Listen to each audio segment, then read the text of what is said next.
Hi guys. Okay, so I am finally filming a wig tutorial. So yeah, the first thing that I'm going to be doing is bleaching my knots. I use the BW bleach powder in the packet. You can use the one that's in the container, whatever. 40 volume developer, and yeah. So all I'm going to do is pour that bleach packet inside of the little measuring cup. I got mine from Forever 21. It was like $1.90. And then I'm going to apply some developer. You want it to kind of be thick, kind of like a paste. You don't want it to be super, super thin and runny. So yeah, apply a little bit at a time, and then you can kind of measure the consistency because you don't want it to run through the lace closure. So all I'm doing is lifting up the brush and making sure that the bleach isn't running off of the brush. That's how I know that it's at a good thick consistency. So all I'm going to do is just apply it on the lace closure. Depending on what volume developer you use, depends on how long you should leave it on there. I only left mine on there for about 10-15 minutes, if that, because it's a 40 volume developer, which means it's going to act pretty quickly and lift quickly. So yeah, all I'm doing is pretty much bleaching my knots so that it will blend easily when I'm applying the wig. So yeah, that's all I'm doing. And then of course you want to rinse it out, and that is how the knots look once you're done. You can also do the whole tea bag method and all that other stuff. I never do that. So for the wig part, all you're gonna do is use some T-pins and a curved needle and thread. So all I do is apply the thread inside of the hair, and then it's kind of hard to explain. I really hope you guys get what I'm doing because some people don't do this method. A lot of people just kind of just go in and just swoop it, and it's not really like the method that I'm doing. I don't know how to explain it, but yeah, this is the best method that I've used, that I've learned how to do. It secures the wig very, very tightly, and it makes sure that it doesn't become loose. That's what I'm trying to say. So yeah, right now you're going to see I'm going to go back in with a T-pin because it's very, very critical that you make sure that your wig cap is laying like pretty taut and flat.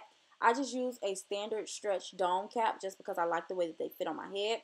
Now when you're sewing on these dome caps, you want to make sure you sew over the seams. Like right now you can see that I'm skipping over that seam. I'm not sewing through it or anything like that. That can definitely mess with how stretchy or how loose or how flexible your dome cap is. I've learned the hard way. I've had to do a lot of wigs over just because the dome cap didn't fit because I sewed on top of either the elastic band, I go above the elastic band, or I've sewn on top of those seams. So yeah, make sure you're skipping over the seams and make sure you start above that elastic band. So yeah, I really hope you guys like get the gist of what I'm doing. I do fast forward in pretty much the video because it's very long if I don't. This part I didn't fast forward just so you can kind of see what I'm doing. But yeah, all I'm doing is pulling it over and looping it through. Hope that makes sense. It's just better to just look and see what I'm doing opposed to me trying to explain it. So yeah, if you have any questions, leave them down below. I'll leave all the information. This hair is from Protective Styles Hair. It is their kinky curly hair. The lengths are 24, 22, 220, and an 18-inch closure. So yeah, all of the specs and everything will be down below. I do the fold over method. I don't cut my wefts until I get to the top of my until I get to the top of the wig. So yeah, you'll see what I mean when I say I'm cutting the wefts. Right now I'm just folding them over just because I like to do it this way. When you're folding them over, make sure that you are really like laying that folded part down and sewing that part down because you don't want to have a lot of humps and bumps. It's okay, kind of like you can kind of get away with it when your hair is curly just because the hair is big anyway. But yeah, as you can see, like I'm just pulling the hair over and then going up under that. Hope that makes sense. Yeah, but you can see that I'm definitely skipping over those seams. So yeah, I really, really do hope that you guys learn something from this video and get the gist of how I do it. I'll probably do another one when I do my straight hair. The technique is pretty much the same. So I don't know if you guys will need another one. But yeah, this is how I make my wigs. I'm not a professional. I am not a hairstylist or anything like that. So when I'm getting to the end of that thread, I kind of wrap it around just to secure it, and then I tie it together, and then I'll cut the excess string off just so that, and then I'll start all over with another thing. Just so I can make sure that the string is tight and none of the stitches that I've done before come loose. So yeah, I'm going to stop talking. Enjoy the video. Leave any questions that you have listed down below, and I will talk to you guys soon.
Okay, so when it comes to my closure, I do it about half the way. Like once I'm done with one bundle, I'll go in and just sew my closure down just so I can measure everything else correctly and things like that. Now, when I'm doing the stitches in my closure, I like to do them pretty small and like really neat, and pay attention to this because you don't want to have a lot of lumps and bumps and all of that stuff in your closure. So yeah, just make sure you pay a lot of attention to that because you want your closure to lay as flat as possible.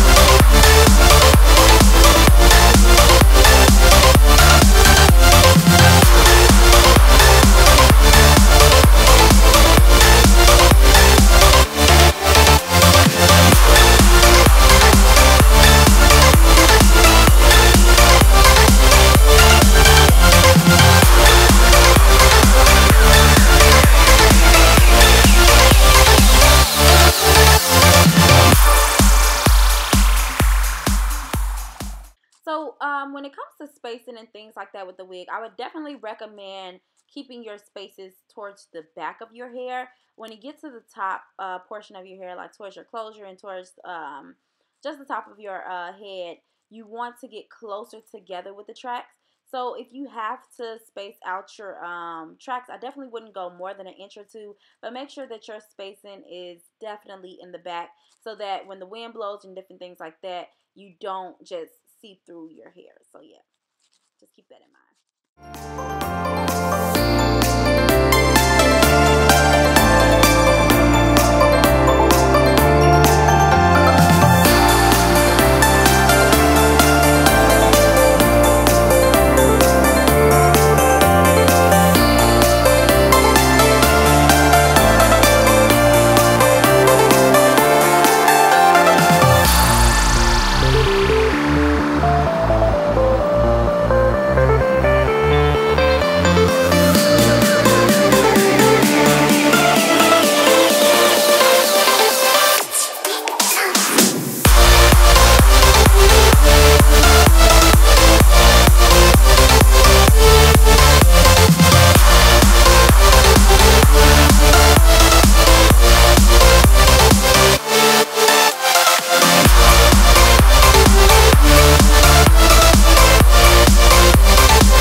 So this is the end of the video, but when it comes to curly hair, I definitely like to layer my curly hair. I hate for curly hair to just be straight, if that makes sense.